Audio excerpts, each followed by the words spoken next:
கடாய் வச்சு எண்ணெய் தேவையான அளவு எண்ணெய் ஊற்றிட்டேன். இப்போது தாளிப்பு போட்டுடலாம். நான் 1 ஸ்பூன் கடுகு, 1 ஸ்பூன் கடலைப்பருப்பு எடுத்து வச்சுருக்கேன். அதை போட்டுருவோம்.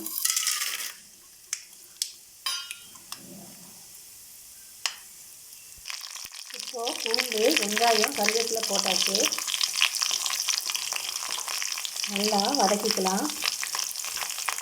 ஓகே, இப்போது நான் உப்பு போடுறேன் 1 ஸ்பூனு. நம்ம கடைசியாக பத்தலைன்னா திருப்பிக்குள்ளே போட்டுக்கலாம். வெங்காயத்தோட நல்லா வதக்கி விட்டுருவோம். இப்போது வெங்காயம் நல்லா வதங்கிடுச்சு. இப்போ அரிஞ்சு வச்சுருக்க தக்காளி போட்டுடலாம்.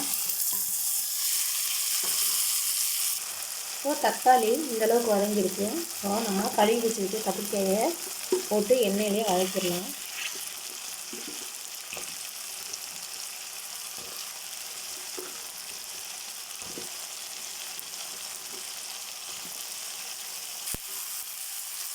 இது எண்ணெயிலே கரைச்சி நல்லா எண்ணெயிலே வதக்கிக்கணும். இப்போ 3/4 எண்ணெயிலே வெந்துருச்சு. இந்த ஸ்டேஜில் நம்ம காரத்துக்கு நான் குழம்பு மிளகாய்த்தூள் போடுறேன் 2 ஸ்பூன். நீங்கள் வீட்டில் வச்சுருக்க குழம்பு மிளகாய்த்தூளே போடுங்க.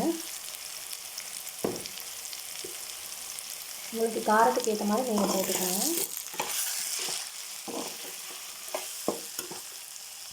இப்போது கத்திரிக்காயை மிளகாய்த்தூளும் எண்ணெயோடு பருத்தி வதக்கி விட்டுட்டேன். இப்போ கொஞ்சமாக தண்ணி விட்டு மூடி வச்சு சிம்மிலே வச்சு வதக்கி விடுவோம்.